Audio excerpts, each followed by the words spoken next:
We want to welcome you to this Moral Monday, National Moral Monday, a time of remembrance and mourning. Remembrance and mourning.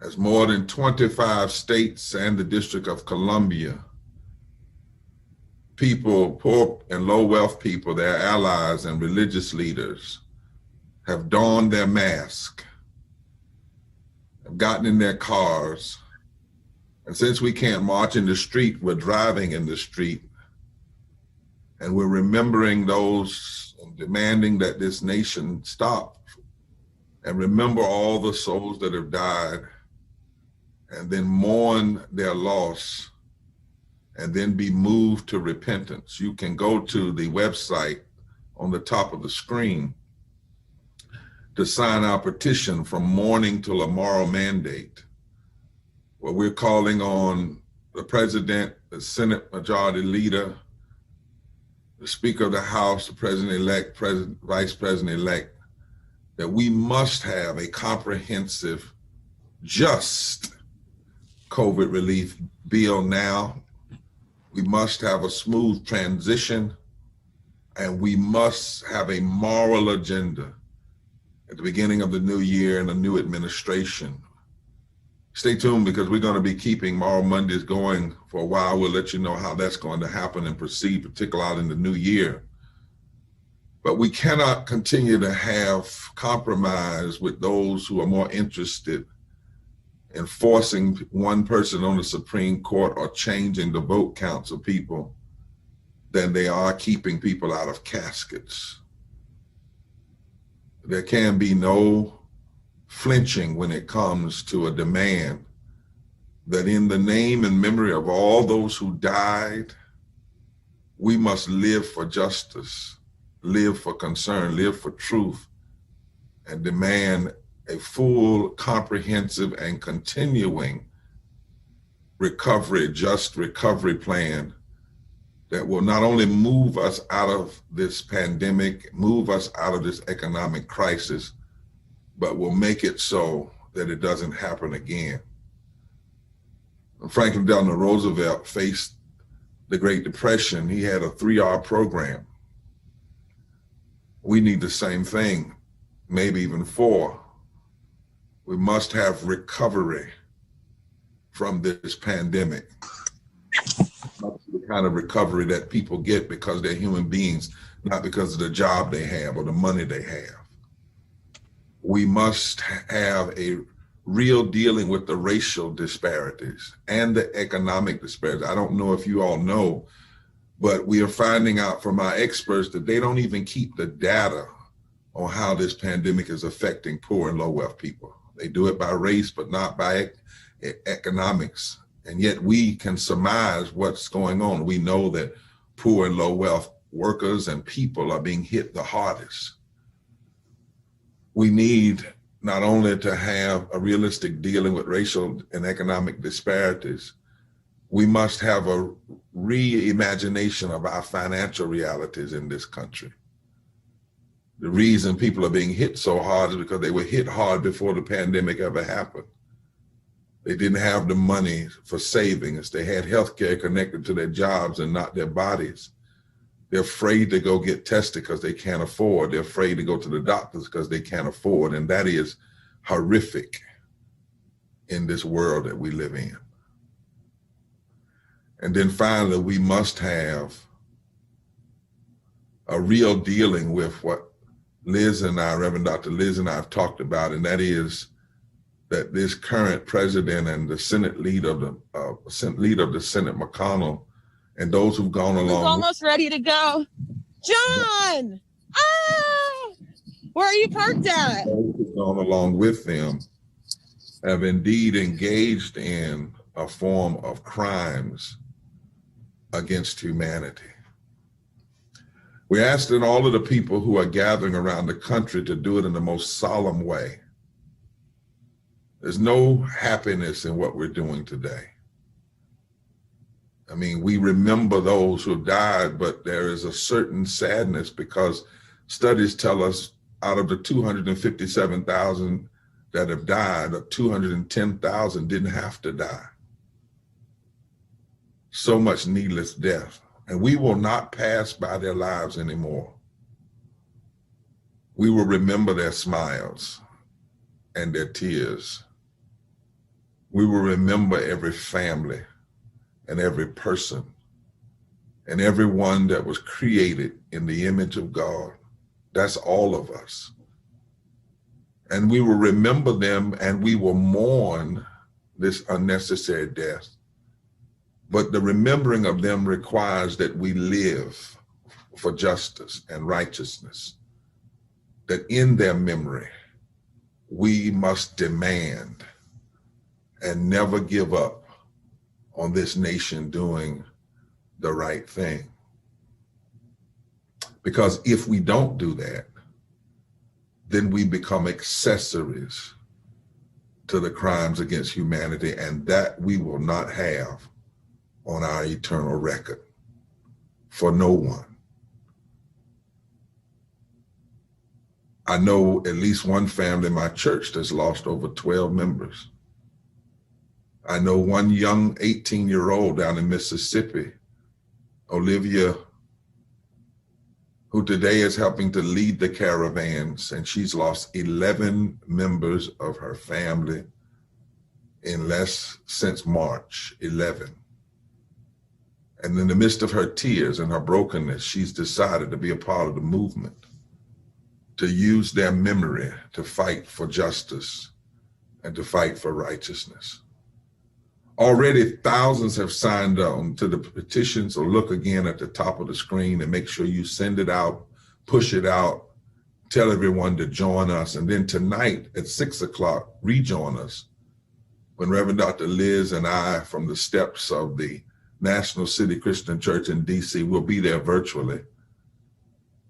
There'll be 2,500 candles lit and places where you can go and put memory on a wall of remembrance. And since our current national leadership has not stopped to have a day of mourning and eulogy, we will do that and we will deliver eulogy. I'll be joined by a young African-American woman who is an AME preacher, a Hindu, Unitarian, a Jewish rabbi, a retired pastor, a national leader of a major denomination. Reverend Liz and I will be joined by them as we light candles in remembrance, but also in deep commitment. Because to mourn is to care deeply, and to care so deeply that you seek to do something about the situations that caused the mourning in the first place. This is the day, this Moral Monday, where we say to the nation, you will not pass over these lives easily. We will not allow their memories just to go away quietly.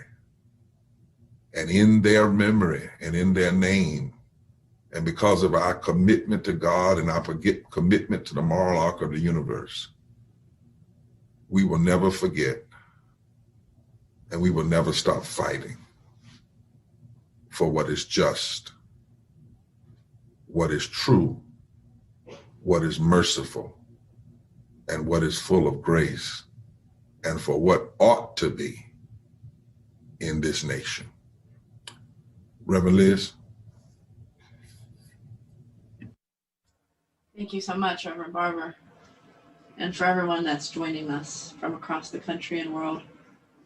Thank you mostly to the heroes and heroines in state capitals across this country who are mourning in public, because that's what this time requires.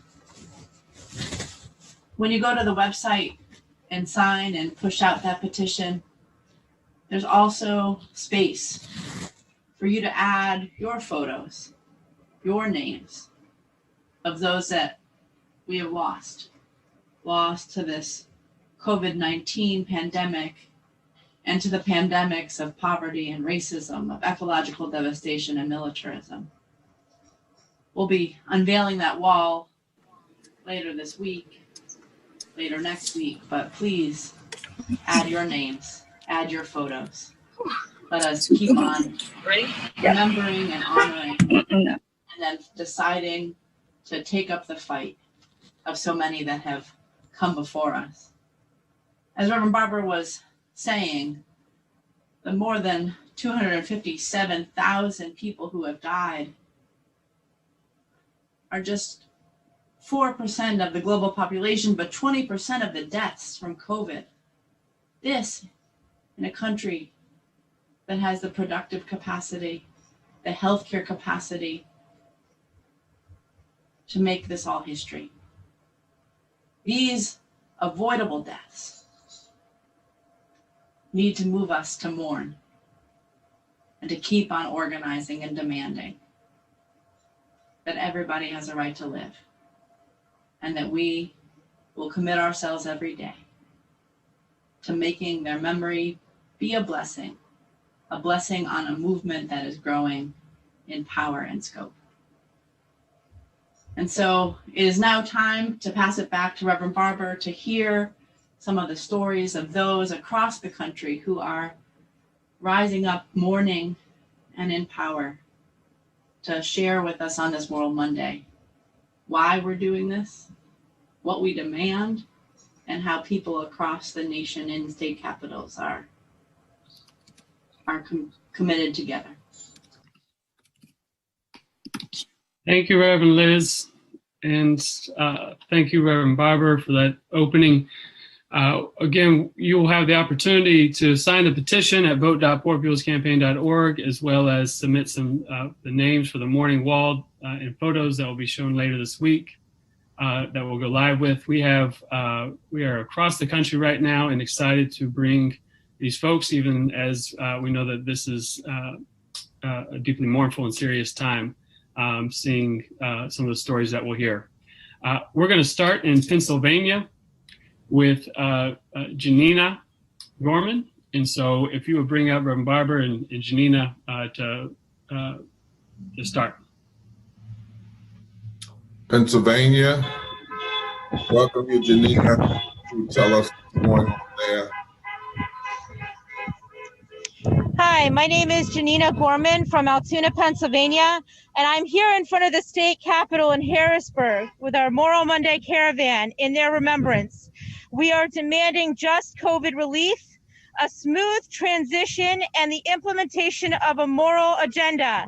Here in Pennsylvania, we are demanding urgent release of vulnerable people from prison and that the state budget not be balanced on our backs. People from all over the state, including family members of prisoners, are circling the Capitol in cars, united in these demands. I'm here today because my son contracted COVID in foster care facility 4 hours away from me. I am here for all the families separated from loved ones, whether through the child welfare system, through incarceration, or through immigrant detention. Staff who tested positive for COVID cannot afford the time off and are allowed to return to work, which puts all of our loved ones in danger. And in rural Pennsylvania, where I am from, the few hospitals that haven't been closed are overflowing with COVID patients. I am honored to be a part of this national action today.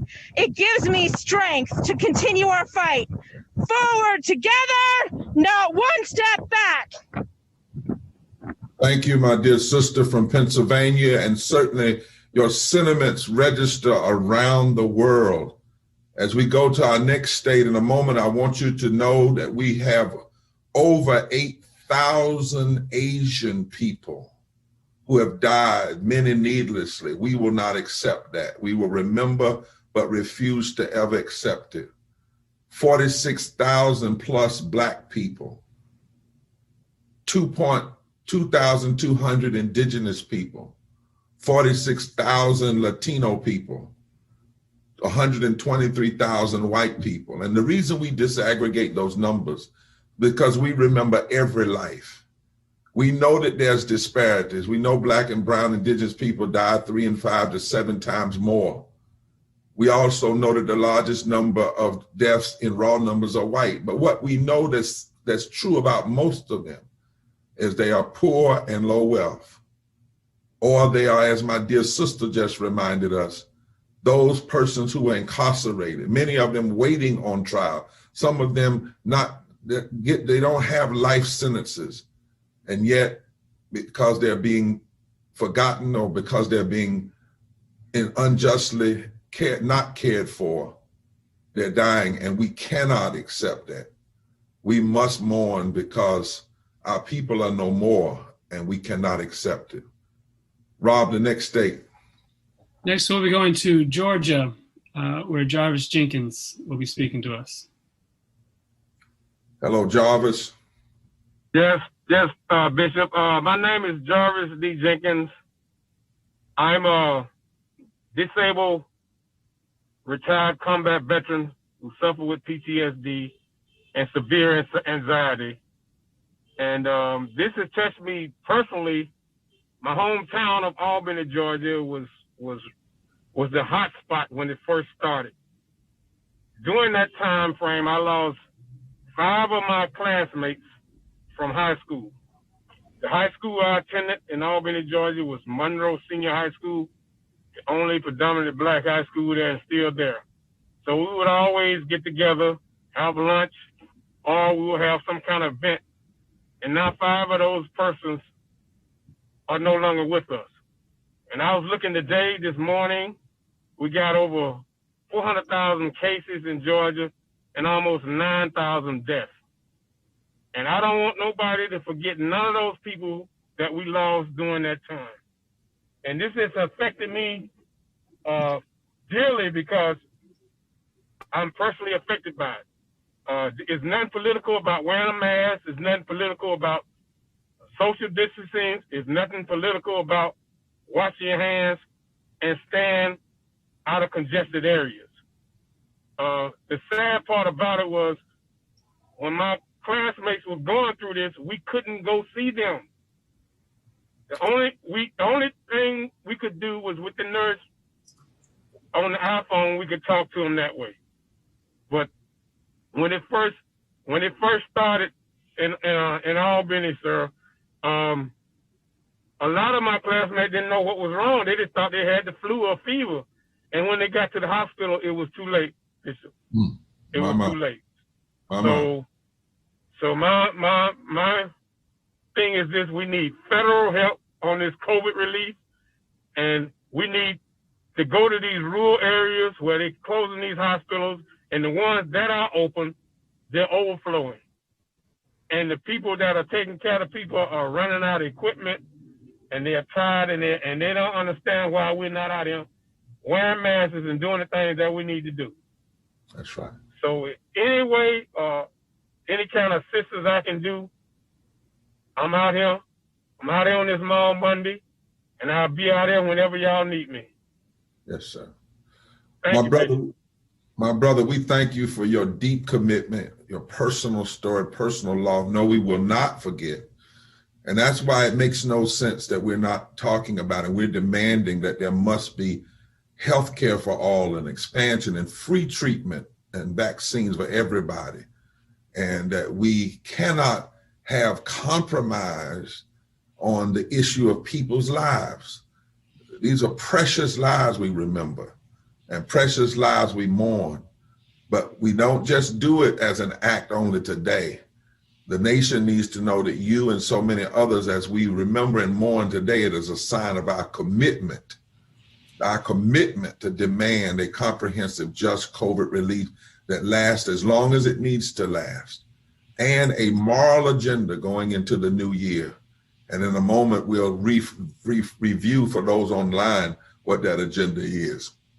Go to the website that's going across the screen, and you can read it there and sign up for the petition. Thousands have already done it. Why don't you join us today in this remembrance and mourning? The next state. Yes, and so we're going to switch one thing. We're going to go to Maryland next, and then followed by Maryland, go to New Hampshire. But if we could go to Maryland, Linnell, if you want to come off mute. Dear Sister Linnell in Maryland. Is it Linnell or Linnell? Oh, yes. Yes. Over 4,309 people have died in Maryland. Not me. And our issue is housing. So pass a stimulus and COVID-19 bill that we can benefit from. And I'd like to tell my story. On February the 12th, 2020, I remember waking up in excruciating pain, especially in my chest. I was coughing up blood and I had a fever and I could barely walk without screaming. I called patient first. They told me to come right in after I explained my symptoms. I was seen immediately. They took my blood work. They did a chest x-ray. And I had a breathing treatment. A doctor and 2 nurses came and walked in, and they were covered from head to toe with protective gear. They weren't like that before I walked in. They told me that I had acute pneumonia in both my lungs and some type of viral infection. My doctor came over to me and hugged me. I had never had a doctor come and hug me at all. I began to cry because I didn't know what was wrong. You know, I was just bewildered. Like, why would a doctor come and hug me? And she said, Mommy, it's a good thing you came here today. I'm so glad you came here. I'm going to send you home with antibiotics, pain medicine, and Tessalon. And I'm going to call you in 3 days, and I want you back in 7 days. I never made it back in 7 days. I came back in 9 days, wound up in ER, went to Johns Hopkins. I had seizures, delirium, everything. There were wall-to-wall people at Johns Hopkins. I waited 8 hours to be seen. 8 hours. There were people in there, Reverend Barbara, who have been there 10 and 12 and 13 hours. They didn't have enough doctors. They didn't have enough nurses.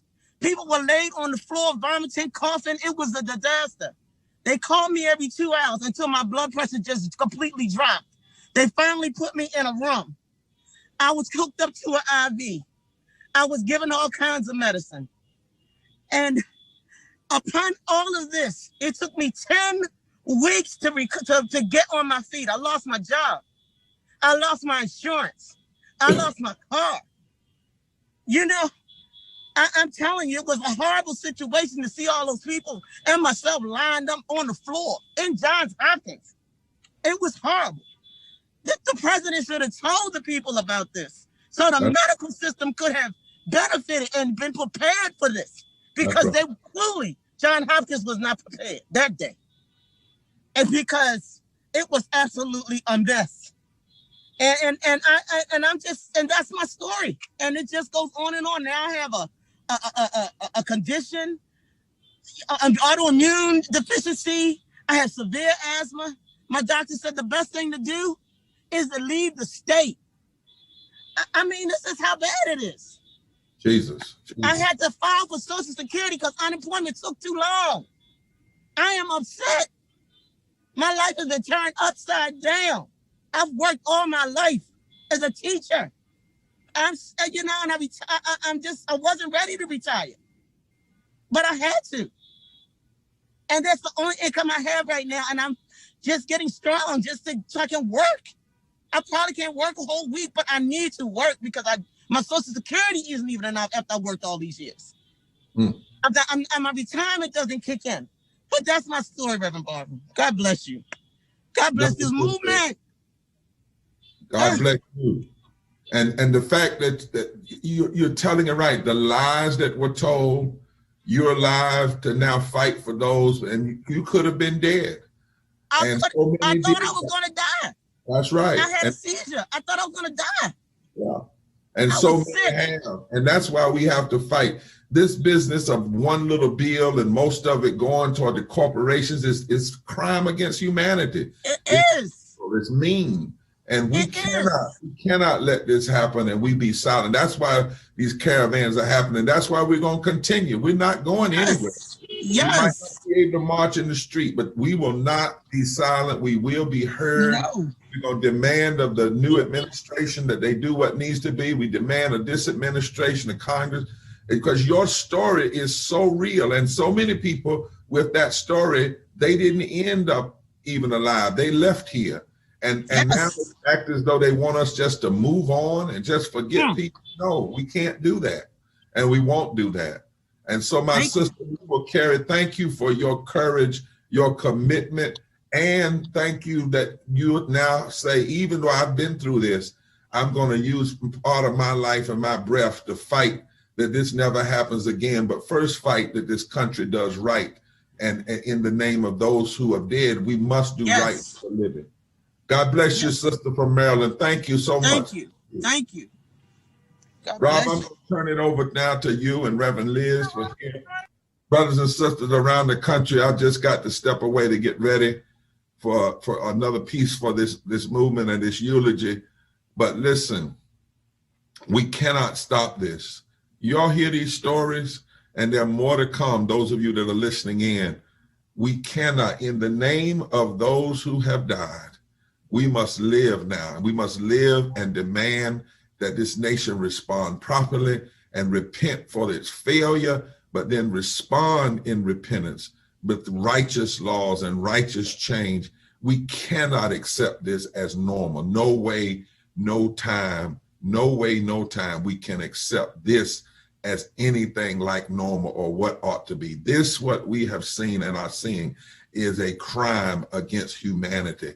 And yes, I have to use that biblical word that's described. It is evil. And we who know good cannot accept it anymore. Thank you so much, Reverend Barber, for being with us. And we look forward for everyone to join the National Memorial Interfaith Service tonight at 6 p.m. Eastern, which you'll be able to watch on the website as well. And pass it to Reverend Dr. Liz Theo Harris, our co-chair, who's going to take us through the next few states. Plenty of states, lots of testimonies to listen to. So I welcome right now Debbie Apramala from New Hampshire to share why you're with us today and why folks are at the state capitol in New Hampshire. And after Debbie will be Lark from Washington, D.C. Debbie, you're on mute still.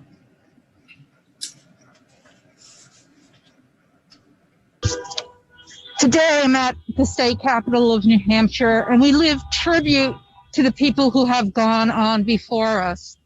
But today in New Hampshire, we're fighting for crisis care plans so that those who are disabled and marginalized get the same treatment of care as everybody else.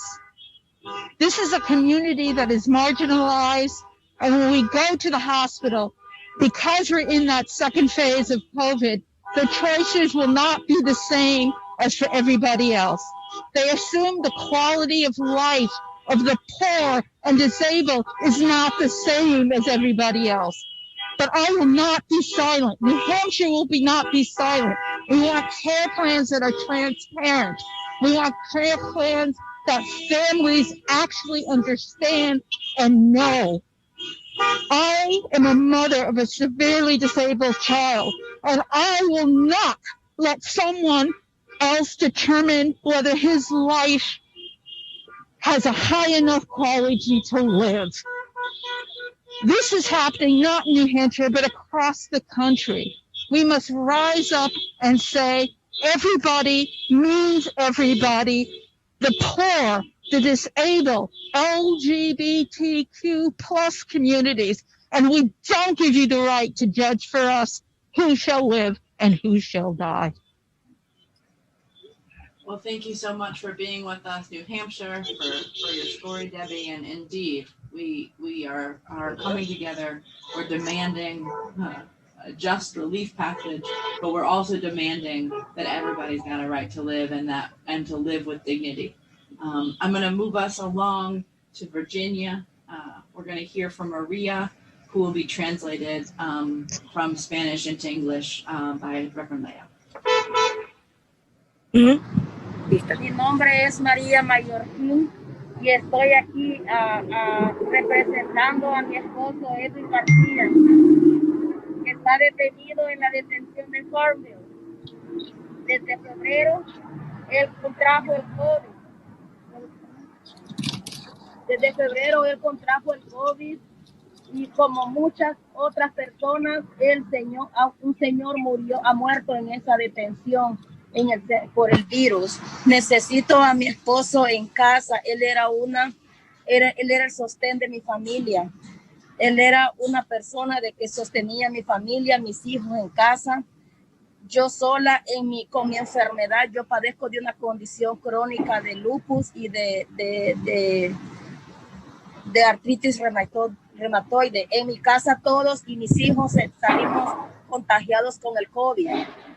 En el verano demando que liberen a mi esposo, así como estoy yo sufriendo, así están muchas personas y muchas familias sufriendo esa misma situación. Estamos sin dinero, sin renta, sin comida. El gobierno necesita ayudar todas esas personas, pasar un estímulo de alivio de COVID para toda la gente. Necesitamos una transición de líder tranquila, que todos los cautivos sean liberados, que liberen a mi esposo. Necesito a mi esposo en casa. My name is Maria Mallorquin, and I am here representing my husband, Edwin Garcia, who has been detained in Farmville, Virginia, since February. While inside, he, like many others, contracted COVID-19. People have died of the virus in detention centers already. I need Edwin home. He was our breadwinner. Now alone with my chronic illness, it has been difficult to take care of my house and my children. In the summer, my household contracted COVID-19 as well. We demand that my husband is liberated. Just like my family suffering, there are many families that are in the same situation as we are, without money for rent and food. The government must help us all. They must pass a just COVID relief stimulus for all, a smooth transition, and they must set the captives free. They must bring my husband home. Thank you. So much to Leo, to Maria, to everyone in Virginia that's a part of the Caravans today and a part of this movement growing. We have so many powerful stories. We have so many people impacted. We're putting a face on all of these truths. And so I'm going to keep us moving. We're going to hear next from folks in North Carolina, from Nestor Gomez, who will share what's happening in Raleigh today at the state capitol and why we're here. Hello, everyone. Hello, I am Pastor Nestor Gomez. Hello, Reverend Barber, Reverend Liz. If you understand me in my English, I speak in English, but I am here from the legislature in North Carolina.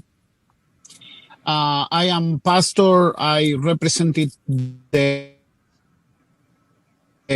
Latino community here, my organization, Comunidad Vida Nueva, and see. I don't know if the translator is here, maybe for You understand. sound great. You sound great. So if you're up for just going for it. Okay. Thank you. We are here because this weekend, the governor in North Carolina say that we pass the 5,000 people die here in North Carolina. When I listen, for example, some people say in all country we pass 250,000, and some people say, oh, but this is not too much. But the other day I saw one sign that say, how much is too much? And Reverend Barber say, we have one word, when for me, and the word is evil. It's malvado. This is evil, because 250,000 people is too many people. Here in North Carolina is very cry because in July, more than 44% of the population in North Carolina infected are Latino people, 44%. The other way is about some people don't receive any help because they are undocumented, don't have documents. For example, in one family, if you are a citizen, the wife, and the husband is undocumented, don't receive help. And the kids are citizen, the wife are citizen, but the husband is undocumented, don't receive help. Personality and end to May, my wife and me, we have COVID. Right now we are fine, but for the May, June, and July, I don't work, but I don't receive any help. In my family, we have 5 kids, but 2 these kids are citizens, but we don't receive help. But this is good testimony for me because I understand my community, and we fight together with Latino, brown, black, African American. We need, work together and fight together because this system is evil. It's malvado, it's evil, because the Bible say that we are blessing when we bless other people. I am very proof for example, AME Church, that we work together for help and assist people, but we don't receive, for my community, don't receive any help. But thank you, Reverend Barber. Thank you, Rev Liz. We are here in North Carolina and fight together and say, raise up, raise up. Thank you. Thank you so much, Pastor Nestor. We hear you. We hear you when you say that it didn't have to be this way. What we know from Harvard University is that Latinos are dying 7 to 9 times more than white people are of their same age group, and that 10,000 Latinos did not need to die, died unneedlessly because of the way that this administration, this society has treated and has not treated this virus, and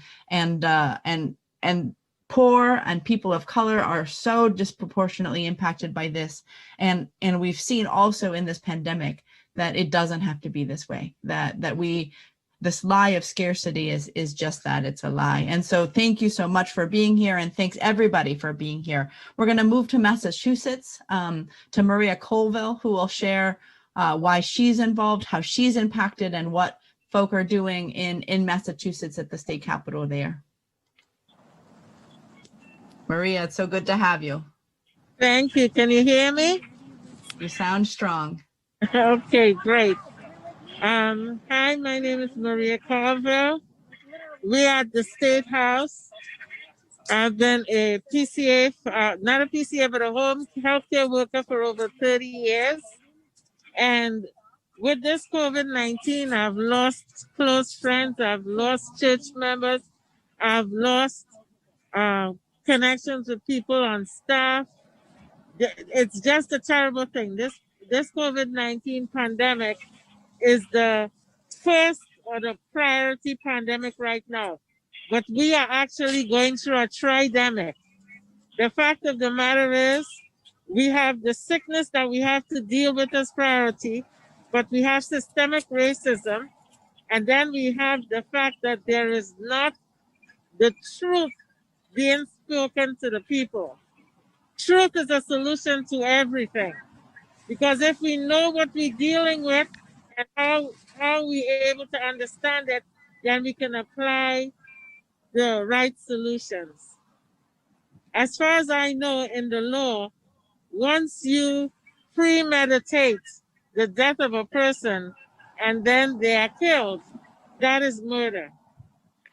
What we are dealing with right now is a genocide. How can we have a leadership who knows how deadly this is and is just making promises and not giving any help. And what they are disguising as help right now is a debt at the end of it for people they're giving what they think to be handouts. We are paying taxes every single time we work. That taxes, we put them in place to make sure that when the people need help, the people get that help. Not with a balloon payment later on, not with an advance loan. Help without indebtedness. There is no profit for any people or any nation if they don't take care of the people first. People before profit. People are dying every single day. Who is going to be charged with murder for their death? Because they know that this is deadly and they are not giving us any help. You're bailing out companies for millions of dollars and people are dying and suffering. Hospitals are overwhelmed. There's not enough PPE. What are you doing? I am calling on the conscience of the leaders in our country called America. What are you doing? How many people have to die before you take action? You are going on leave in a little while, and every day you're in your house with your families, people are dying. Stop promising and do the right thing. Yes. Stop making promises that you're not willing to keep.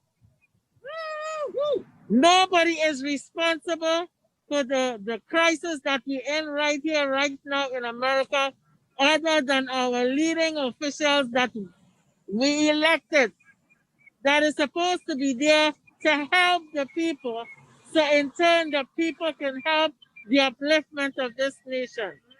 Every person that dies from this COVID-19 because you want help, you have committed murder.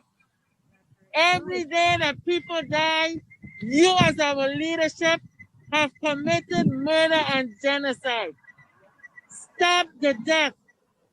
We are not padding your pockets with our blood. Enough is enough. Do something. Not when you come back from vacation, but do something now. People are dying. It is literally a matter of life and death. Thank you, Maria. Thank you, Maria. And thank you, Reverend Liz, for that. We appreciate it. We have to move to the next one. We have a lot of folks. Thank you.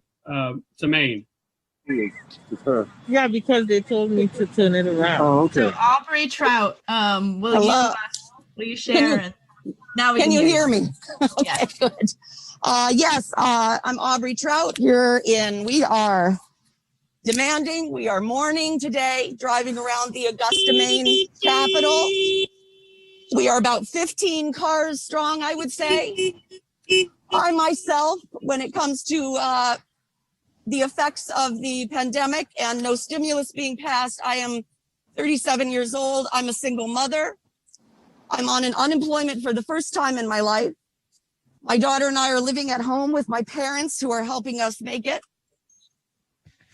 And today, as I said, we're mourning, we're demanding, trying to hold our legislators accountable. We need a stimulus passed now. Things are hard for me and I have help. I can't imagine what it must be like not to have that.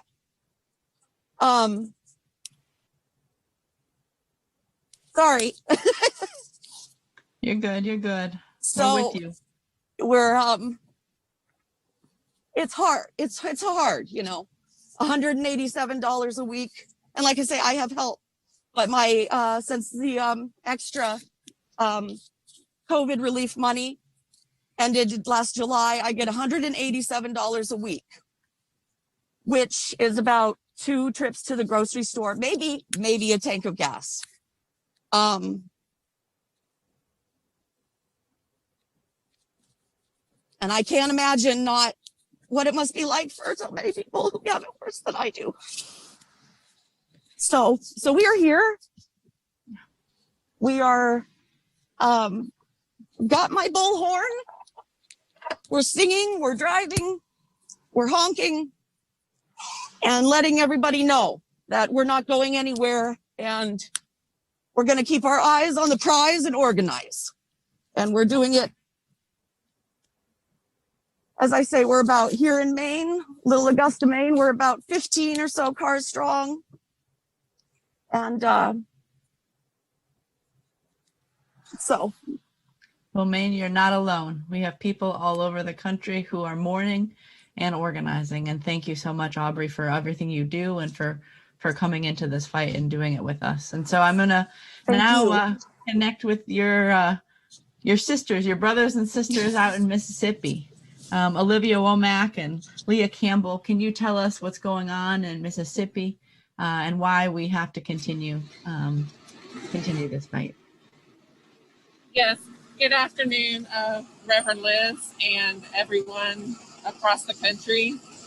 Olivia and I are here riding in our caravan around the state capitol and around downtown Jackson. Would you all move your camera so that you're right side up? I don't think you just turn your camera straight up. There we go. That's perfect. Is that better? You have to go back. We lost your video. There you are. There you are. Okay. So we are here in Mississippi, which is one of the poorest states in the United States, and our governor was the last to enact a mask mandate and the first to lift a mask mandate. The state legislature and our governor have done nothing to help or to protect our citizens. And as a result, almost 3,600 Mississippians have died as a result of their inaction and their inhumanity. And with me today is Olivia Womack, and she is a freshman student at University of Mississippi. And 11 of her family members have passed away as a result of their inaction and inhumanity. And so I'm going to turn it over to Olivia. Thank you so much. Hello, my name is Olivia, she said. And over the last couple of, the last year, it's been really, really, really stressful with everything going on. Personally, I had to miss the latter half of my high school senior year, so there was no track being done there. And I guess you could say that we missed the freshman year of college because there's nothing really going on. It's really sad to see what's not been going on, but it's also really, really sad about the loss of 11 people in my family. I had to become taking passport basically and count those people because my cousins, they continue to talk about the fact that their aunties and uncles have died, and it's really stressful and sad to listen to them talk about how they weren't able to see them or how they had to give their last message and they never got to see their mother or father again before they died. It's really sad, and the thing that makes it even more angry, the fact to see that people aren't walking around with masks and they're not social distancing in the way that they should. But at the same time, you can't be mad at them in per se, because they have to work. There's no way else that they can do anything. So I think that we should have something done so people can be able to stay in their houses, so then other people won't have to die and they won't have to see their family members have their last breath drawn. Yeah.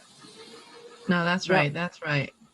Well, you also, Olivia, thank you for sharing your story. Thank you for the work that people are doing in Mississippi, and we need to keep up this work and keep up the pressure, because that's right. People should not have to choose between going back to work and having a place to live.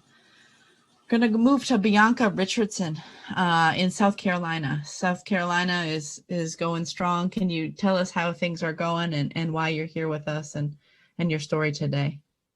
Hi. I am so elated for this event. This is amazing. Not only are we mourning, but we are also demanding. So in the state of South Carolina, we have had 4,283 deaths so far, which is a pretty large number. People of color are 3 times more likely to die of COVID than other ethnicities. This is due to, of course, systemic racism, which we've had that issue for a while in multiple entities in our healthcare system, judicial system, and counting. but also some of the other pre-existing conditions that are in people of color. And a little bit about, I guess, my story and why I'm involved. And these statistics are from I actually buried my aunt on November 2nd.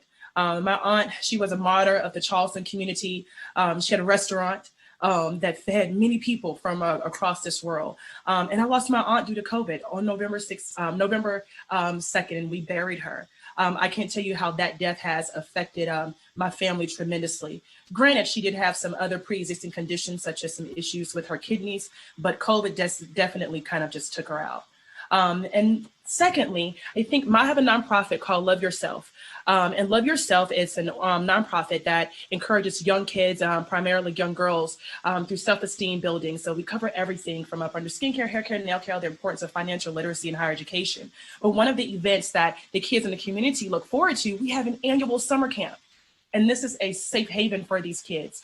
And a lot of people, you would be surprised that sometimes when these kids go to school, they go to summer camps, not only is it a safe place for these children emotionally, physically, financially, and spiritually, but sometimes it's the only place that some of these kids can actually get a hot meal. And Corona has it's wiped all of those events out. Events cannot even be held. So with some of the demands that South Carolina has, this is a letter from In Coronavirus SC. And so number one, and this is a letter to Governor McMaster. It's number one, collaborate with local governments, maximize social distancing, expand mask beyond usage, deploy approaches that have worked elsewhere to scale up testing. Number 5, to leverage volunteers to scale up contact during tracing. 6, convert unused college dormitories into voluntary isolation facilities. And number 7, implement importation of new cases. And so those are some of the demands that South Carolina has written to our Governor McMaster. And the last thing, beyond systemic racism, is, as we transition to this new administration, I can't express enough the demand, and I know it's worldwide, it's definitely national, and we want to put an emphasis on the immediate demand of COVID relief efforts and also a smooth and open transition and some level of transparency that we have not had in this current crazy, brash, whatever you want to think of administration. So I am Bianca from SC. You guys stay safe. My condolences to everyone. This is not an isolated issue, as everyone knows. My prayers, condolences, and we're in this fight together, and we're going to continue to fight. Thank you so much, Bianca. And I just want to remind folks that are following along online that you can go to vote.poorpeoplescampaign.org and sign the petition, and to also add your photos and the names of those that you have lost. I'm going to move us now to Vicky Barrios out of New York. Vicky, we're welcome.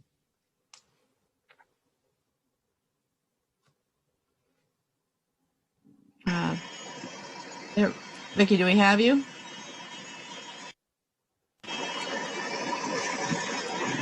We also here you go. All right. This is Kate. I am actually not Vicky. Unfortunately, Vicky could not be with us. My name is Katie Carroll. I'm calling in from New York State. I'm in Albany, the capital of New York. I'm a member of the Capital Region Poor People's Campaign, and I'm really just so pleased to be on this call with everyone today. I want everyone to know that New York stands in solidarity with every other state in the work that we're doing. So behind me is our state capitol and our cemetery that we've erected to acknowledge the people that we've lost to poverty and to the coronavirus, essential workers, included nurses without PPE, people on the front lines, individuals that we've loved and lost. Again, my name's Katie. We are calling on the state, and it's shameful that we live in such a wealthy state, the state of New York. It's terrible that there's just so much wealth here and people are living in such horrible, stringent conditions. We're calling for housing for the houseless. We're calling for an end to evictions, for rent relief, for fair relief for COVID, for adequate protection of frontline workers, especially nurses and healthcare workers and home care workers that keep people in our homes. I come to this movement as a member of the disability community. In my life as a disability rights activist, I've come to understand the effect of ableism and institutional bias against disabled people. Our society has yet to learn that just because that you do not have to live in a segregated setting, a congregate setting, just because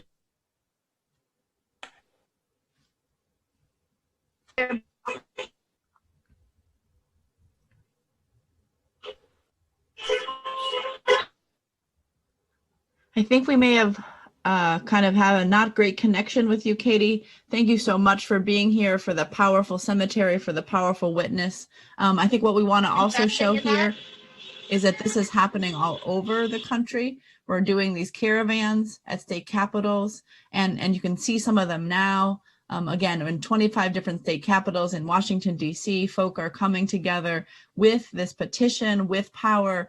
You know, we're mourning, we're saying we need a smooth transition, and we're coming forward with demands for a just relief package and for the first policies of the new administration to be about lifting the load of poverty, about protecting essential workers, about expanding healthcare, about all of the demands that we in this campaign have. And so there's amazing organizing, folks all over the country in state capitals, and it's amazing to be here with everybody today. Just look at this, take this in, and make sure that you're pushing it out, the petition over social media, make sure that you're sharing your names. And we're gonna, because we have so many of these compelling stories, so many more states to hear from, I'm gonna keep us moving, and we're gonna now go to West Virginia. We're gonna hear from Pam Garrison out of West Virginia, sharing with us now. Hello, this is Pam. We're here in Charleston, West Virginia. I am just, my heart is just filled. You wouldn't believe, Liz, how many cars for little old West Virginia this time that we've got here. We've got a hearse in our caravan.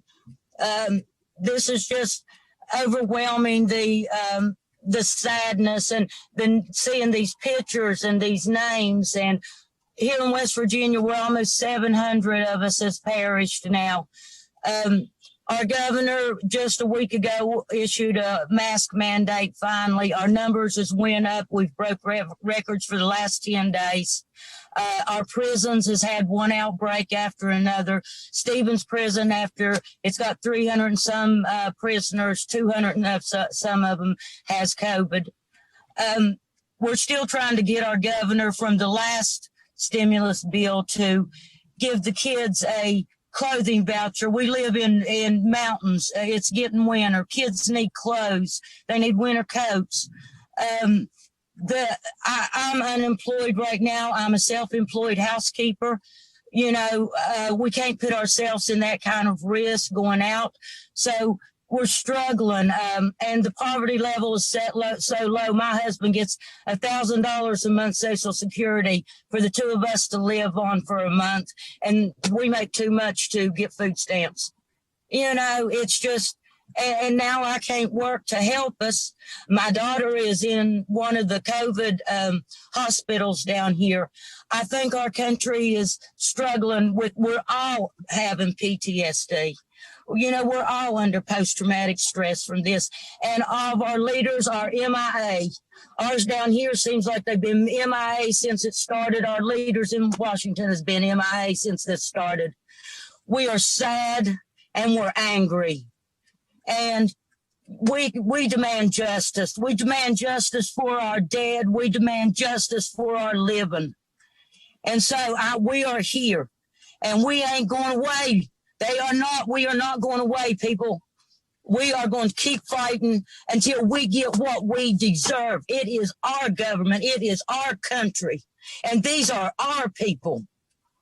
And I want everyone to know that West Virginia is proud, mountaineer, strong, and we are here. And we are demanding. We're not asking. We are demanding. I am so angry And I am so sad. And my heart, I wrote on my car, I've got 600 names on, not their names. They won't even give them a name. I got numbers and gender, but these ain't just numbers. These are husbands, wives, kids, grandpas, grandmas. You know, these are more than one family member dying, and a funeral, one person can't hardly afford one funeral, much less 2, 3, 4. Can you imagine what these people are facing trying to put their people away right? And we ain't even heard nothing about no help to even help nobody put their families away. And so, Liz, I want you to know I'm with West Virginia Poor Peoples all the way, honey, and we are here. Thank you. We are here. We are here. We are strong. We're not going anywhere. And thank you, Pam. Thank you, West Virginia. Thank you for everyone across this country who are indeed saying, you know, in their remembrance, we have to keep this work going. We have to make sure that our political leaders reject a politics of austerity. And we have to keep on organizing. So I'm going to move us to Ohio now. Ohio, we're going to hear Chris Williams. Welcome. Let us know what's happening in Ohio and what's going on for you. How's it going? So yeah, I'm right now. I'm in front of the. Forgive me if I get choked up. All these testimonies really got me. Kind of threw me off. I thought I was going to be strong enough to, you know, hold it back and, you know, be that strong person for all these people in this beautiful city. But I'm in front of the state capitol where, you know, it once was a place of peaceful protest, and, you know, a lot of people were just mistreated by our own just local, you know, government and things of that nature. We got about 6,000 people we have got 6,000 people that's already died in the state of Ohio. Here in Columbus, Franklin County, we became the first county in the state of Ohio to get on purple status, and I'm just a little bit discouraged by our leadership. We'd rather argue about restaurants and bars being open than the lives of the people in this city. I personally work with the youth and young people, and they're the ones on the front lines keeping these bars and restaurants operating. And to know that 30% of the state of Ohio is 200% of the poverty line is astronomical. And it's just real disheartening. I've lost my grandfather to this. I couldn't go to his funeral because someone else in my family had contracted COVID and had contracted it from another COVID related death and was at the funeral and got it. So you know, we're just demanding just our leadership to step up, and you know, we're uplifting those in our communities. We're you know, I just want to see change. I want to see real action. You know, the city of Columbus, the state of Ohio, as we know in this country, a lot of people look to for guidance, and we started off, I felt, real well, but you know, I think we backslid, and I think we just really need you know, people to step up. And then I'm also too, you know, we got a nice group of people out here in our caravans. But as I stated earlier, I do believe that some of our people in this city are afraid to even come out and peacefully protest, because in the last peaceful protest we had, people were beaten, people were mistreated.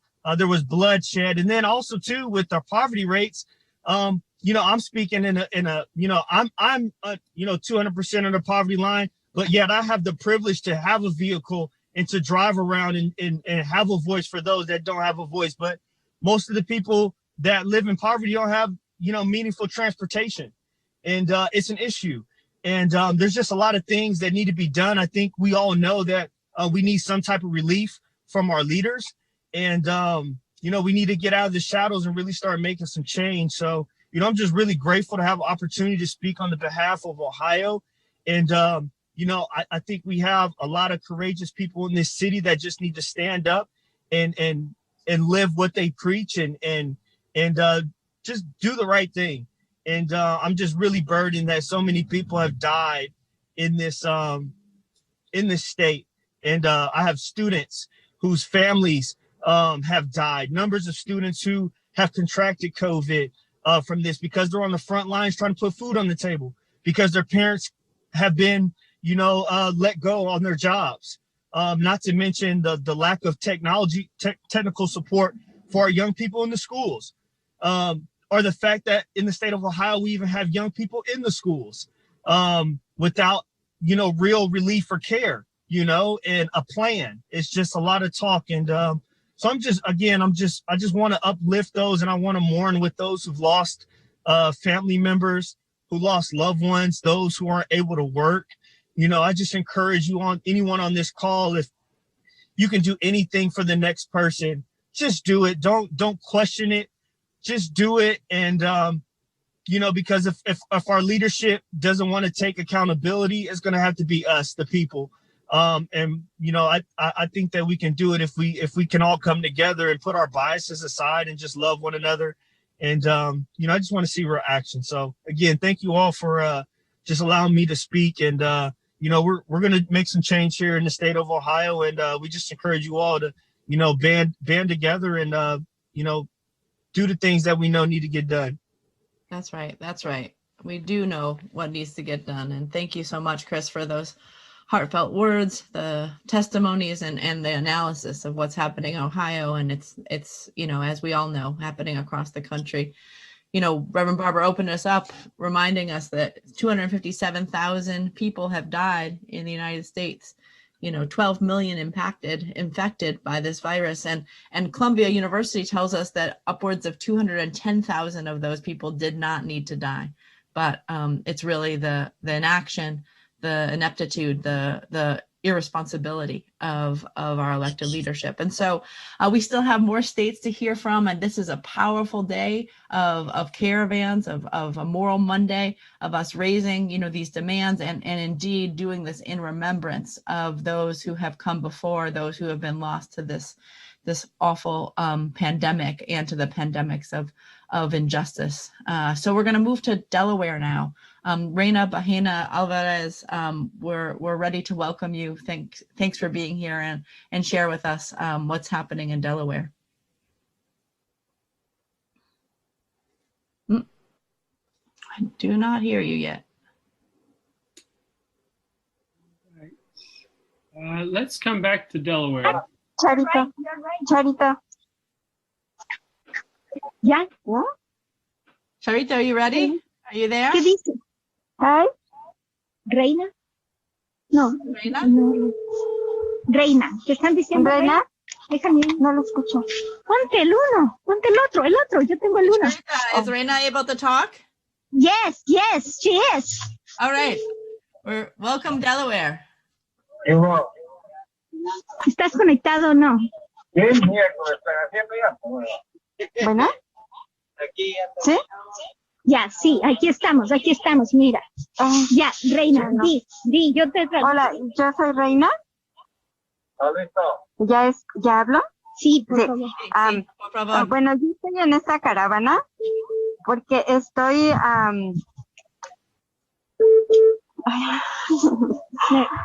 Mi esposo pagó con su vida en este COVID-19 debido a que la empresa no se preparó para recibir, para podernos proteger a nosotros como trabajadores en la empresa avícola. Okay. My husband paid with his life because the poultry industry did not want to prepare enough for the COVID. Sí, la empresa no se preparó para podernos proteger a nosotros como sus trabajadores. Y le pedimos, estamos aquí, estoy para pedir el paquete de estímulos para el COVID-19, porque creo que es un derecho para todos nosotros los hispanos, con documentos y sin documentos, porque estamos trabajando para este país. I here to demand that we, the Latinos, also receive the stimulus package because we contribute. We are here to provide services to this country. We deserve to have a stimulus package because we have been affected by COVID. Sí. Creo que ese es un derecho que tenemos porque nosotros trabajamos y participamos para este país. I think this is a right that we have because we contribute, we work for this country. Sigue. Yo amo este país. Yo estoy muy contenta en este país porque me abrieron sus brazos, porque, pero mi familia está en México y yo necesito que me sigan apoyando porque mi vida ya no es la misma ahorita que mi esposo ya no está aquí conmigo. I love this country, but my life has changed now that my family is gone.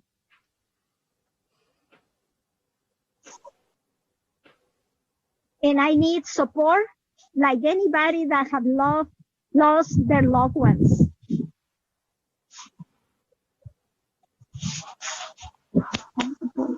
Okay. ¿Corto? Mm-hmm.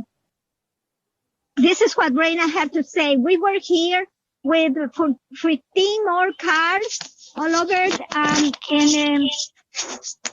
we have received the support of the religious community, the grassroots people, and we were all diverse and represented in this caravan.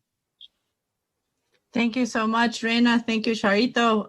You all are not alone in Delaware. We have your back, and you have ours. We thank you for sharing your words today, and we mourn with you. We mourn with you. I'm going to move us to Kentucky now, and I'm going to have welcome Darlene Brahman to join us right now. Yeah. Hello. Hello. Can you hear me? You sound good. Okay, you ready? Please share with us. Okay, my name's Darlene Branham. I'm from Woodburn, Kentucky, which is around Bowling Green, Warren County, hot spot, USA. I had COVID March, April, and May. Couldn't work, of course. Haven't been doing much work since then. I haven't got the first stimulus check, so hopefully getting ready to hopefully get a non-second one. I've lost family, friends. We're in Frankfort, Kentucky. Where are we in front of? Oh, we're in front of the Mitch McConnell building, and doesn't seem to be anybody working. Of course, people are driving by telling us to get a job, and they're not working either. So I appreciate y'all letting me get on here and speak, and I appreciate what y'all are doing. I guess what I'm doing. And we got an excellent governor. He tries his best, but these people don't listen. They won't wear their mask. They fight it tooth and nail. So I don't know what's going to happen. It's just getting worse. I lost a cousin last week to COVID that was in a nursing home. So I don't know what else to say. Well, Darlene, thank you for being here with us, and we thank the Kentucky Poor People's Campaign, who has been strong, was the reason we called for these Moral Monday events in the first place, and thank you for being here. I want to remind folks one more time that we have a petition. Please, if you're joining us, sign that petition, push that petition out, and please add the names and the photos of those that you have lost. While we'll be unveiling that later this week or next week, but please continue to add more names, more stories, more of this reality. We still have some more states to go. I'm gonna have us go to Iowa, and after Iowa we'll be in Arkansas and Kansas and Alabama. We thank everybody for joining us, and we mostly thank the folks that are out there in the snow, in the rain, in all of these situations. So Aisha, can you tell us what's happening in Iowa? Welcome. Welcome. Thank you, Reverend Liz. My name is Aisha Farrow. I live in Norwalk, Iowa. Right now, Warren County, the county I live in, has a positivity rate of over 18.8%. 93 of the 99 counties here in Iowa have a positivity rate over 15%, a metric that our governor, Kim Reynolds, mandated that was the level that she would start taking classes online and instituting other mitigation measures. This is not happening. With every passing day, more and more people get infected. I'm here to remember somebody who was like a second mother to me, someone who taught me about service and giving to others. Her name is Clemencia Hepperly. She came here in 1979. She is one of the 2,201 Iowans who will not have a spot at the table. Their chairs will be empty. While our infection rate rises every day, our governor placates us with half measures. I'm here for justice for all workers who don't have jobs to go to. We need justice for those who still work, but yet their lives are treated as though they're indispensable, like those who are working at the Tyson plant in Waterloo, where supervisors actually took bets to see which employees would contract COVID-19. We need justice for the countless and thousands of Iowans who are falling deeper and deeper into poverty due to systemic racism and other interlocking injustices. We need justice for all of the Iowans who are experiencing poverty right now for the first time ever in their lives. But you know what? This is a time of Jubilee. This is Jubilee. It's time to put aside red, to put aside blue, and to just be Americans. Clemencia loved lighthouses, light towers, because they were the lone beacon in the dark for the weary. I want Iowa to be that beacon for the world. We need to come together through love of our community. We can come through to the other side. And I'm so happy to be here today with all of you. Forward together, not one step back. Thank you so much, Aisha. Indeed, we are moving forward together, not one step back. And throughout the snow, y'all are definitely a lighthouse for us all. Moving to Arkansas, I welcome Bobby Taylor. Please share with us what's happening in Arkansas and why you're here with us today. Hi, my name is Bobby Taylor. We're here at the state capitol mourning the death of life that we have lost here in Arkansas to COVID-19. We have been neglected by our governor. COVID-19 has impacted all of our lives. Lost family members, lost jobs, lost income, lost places to live. COVID-19 have changed the face of Arkansas. It's not about low income, people are dying. No time to wait, Governor. Someone just lost their life. We need relief and we need it now. You have the resources. We want relief. Now, what's going to happen after December the 31st when the moratorium is over and people don't have no place to live? We need relief and we need it now. Governor Asa Hutchinson, hear us. People in Arkansas are suffering. You have the resources. Take care, look out for your people. We are the ones that put you in office. Help us. We're asking you. COVID have changed the face of Arkansas. So we're asking you, Governor, hear us. We need help and we need it now. Thank you so much. Together, not one step back. Not one step back. Not one step back. Thank you, Arkansas. Thank you, Bobby Taylor. We want to show y'all again one more time the powerful caravans that are happening again in 25 states and in Washington, D.C. People at state capitals with signs, with the names of people that have lost, with the demands that we're rising up around, right? Demands for expanding healthcare and for living wages, demands about housing, and a just stimulus bill. And we are indeed rising up. We still have powerful testimonies from a number of different states, and what we want to do is move on to Kansas. Oshara Misha, we welcome you. We're glad that you're here with us, and please tell us what's going on in Kansas. Hey, thank you. We're coming from Kansas, and just want to let you know that we are mourning the deaths of the people that we have lost to COVID in this state. We've had over 130,000 cases. We've lost over 1,400 people who have actually died in Kansas. Not only that, and we definitely mourn the deaths, but we also have a lot of people being affected in different kinds of ways too. People's are getting their utilities cut off. Over 27,000 people have had their utilities cut off right in the middle of the pandemic. Some people are losing their housing, and we're all in the middle of the pandemic, and people are dying. And we would really love to have COVID relief. We recognize that the federal government has given trillions of dollars to corporations, but the little people, the people that don't have any money, they need the help, and we all need the help, and we all need to make it through this because we're all here together. And we just want to give tribute to the people who have passed away from COVID. And we're just asking for a justice COVID relief package for all of us. And we all want justice for all of us. And it doesn't have to be this way. We can have justice for all of us. That's right. That's right. Thank you so much, Ashara, and to everybody in Kansas. It does not have to be this way. We can choose to do better. And we're calling on all our administration, those that are in power now and those that will be in power in January, to do better. We're going to move to Alabama. Wanda, Bryant, we welcome you. Please share with us what's going on in Alabama and the freedom fighting you're doing there.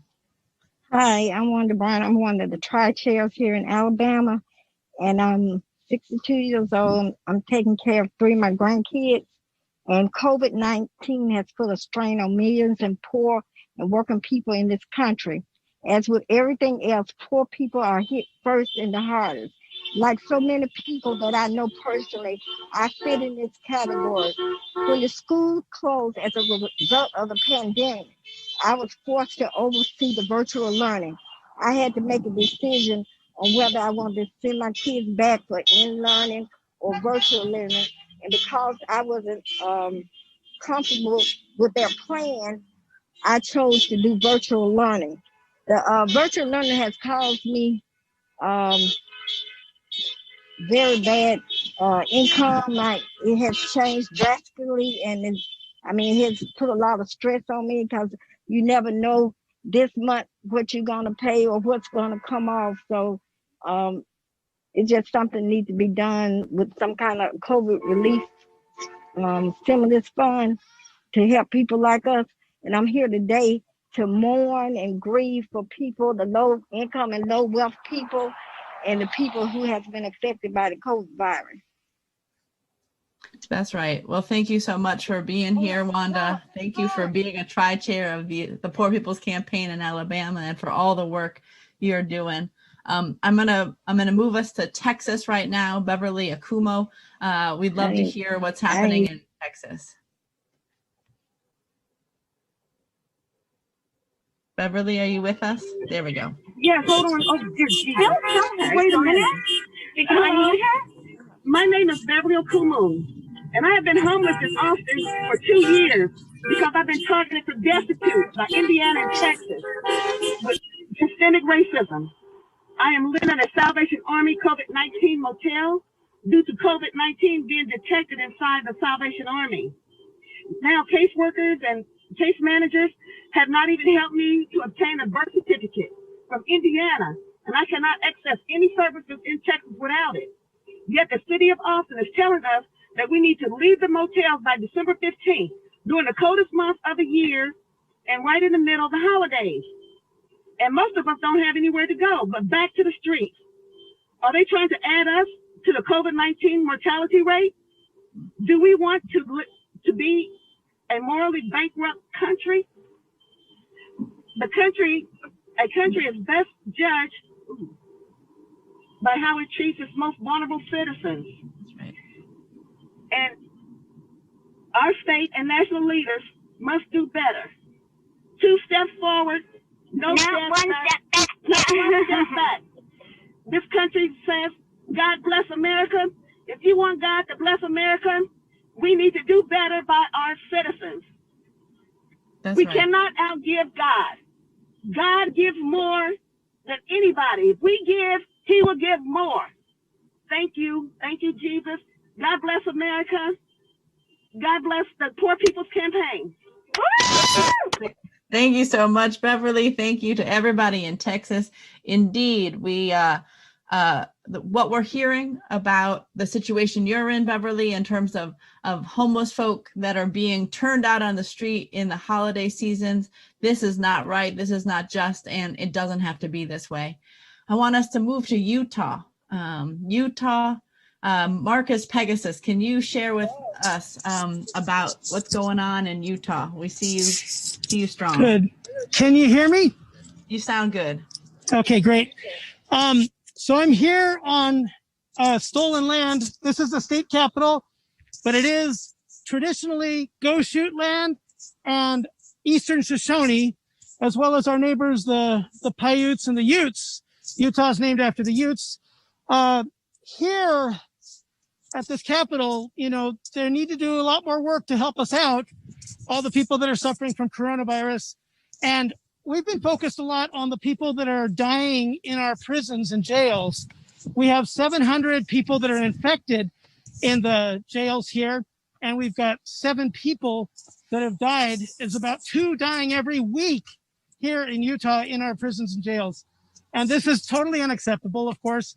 And so that's one of the things that we're focused on here. We've got 793 people dead so far for the, I don't know if you can see that, for the whole state in this pandemic. And as you see at the end, there's a question mark as we're mourning today, because we don't know how many more, and we can change that. And that's why we're here to mourn and to organize and to uplift the stories. It's been really great to hear everybody's stories today. So touching. It's heart-wrenching. So thank you, everybody. Thank you, Reverend Liz and Reverend Barber, for what you guys are doing too. Thank you for the support, and we're going to do this together. Forward together. Not one step back. Thank you so Amen. much, Utah. It's good to have Utah represented in this campaign and in this country. I'm going to have us go to Colorado. Michelle Diane, if you could share with us your story from Colorado. All right, Pegasus, good job. Michelle, are you there from Colorado?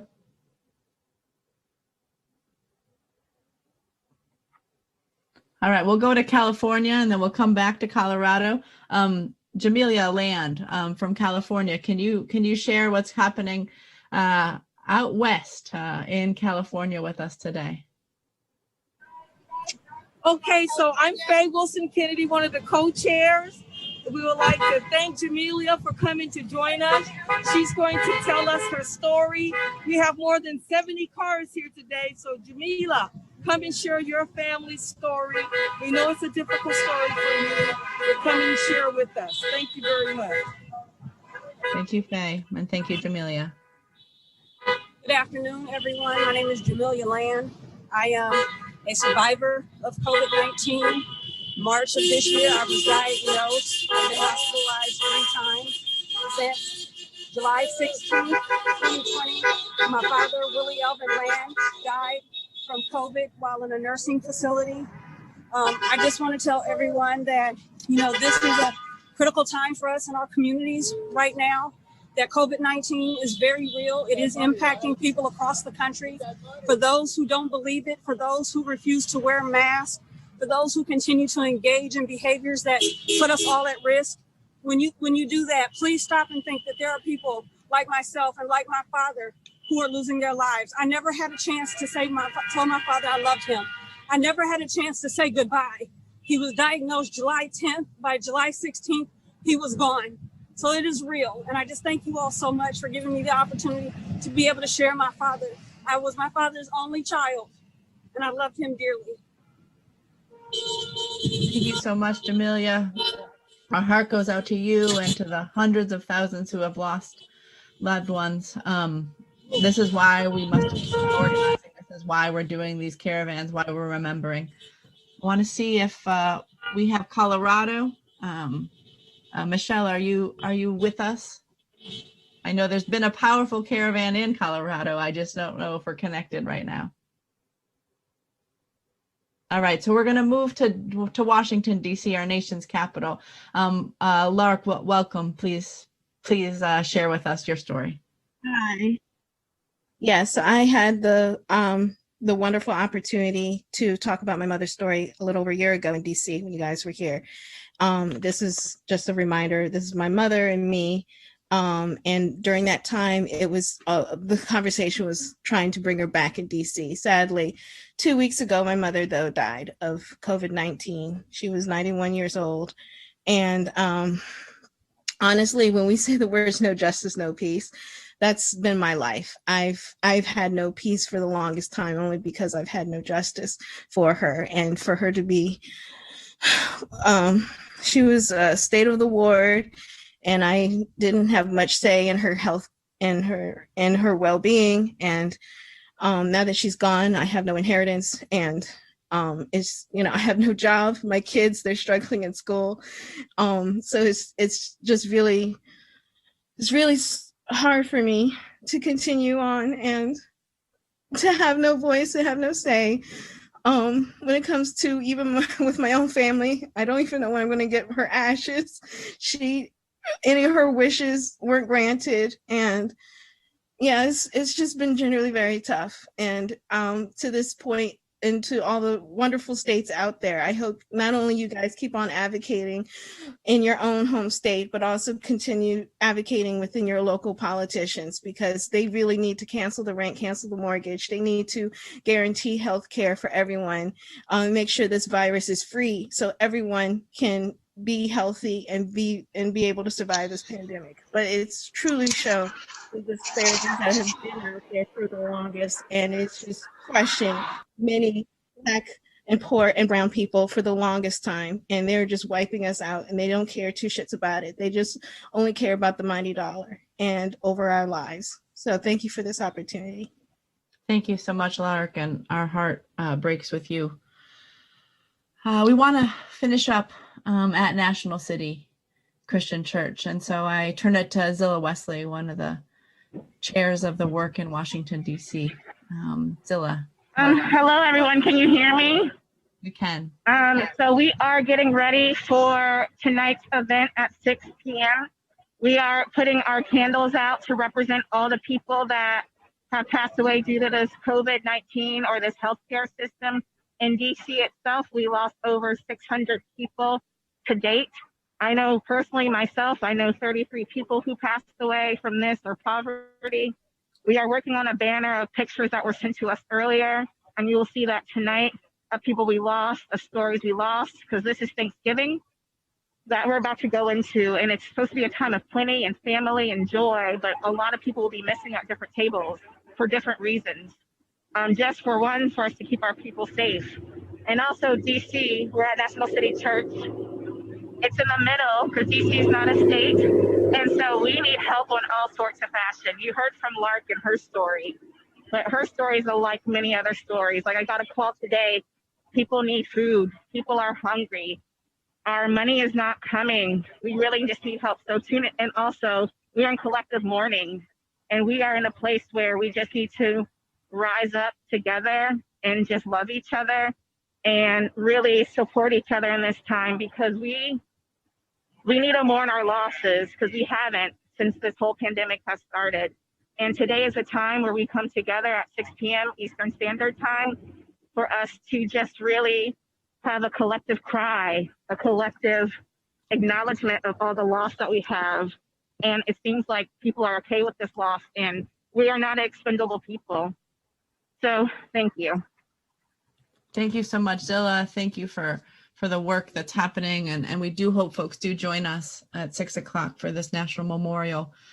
We have found our friends in Colorado. So Michelle, I'm hoping you can share with us what's happening in Colorado today. Hi, you guys. I'm sorry. This has been like so wild with the electronics. Like the rest of y'all, we're out here today because our heart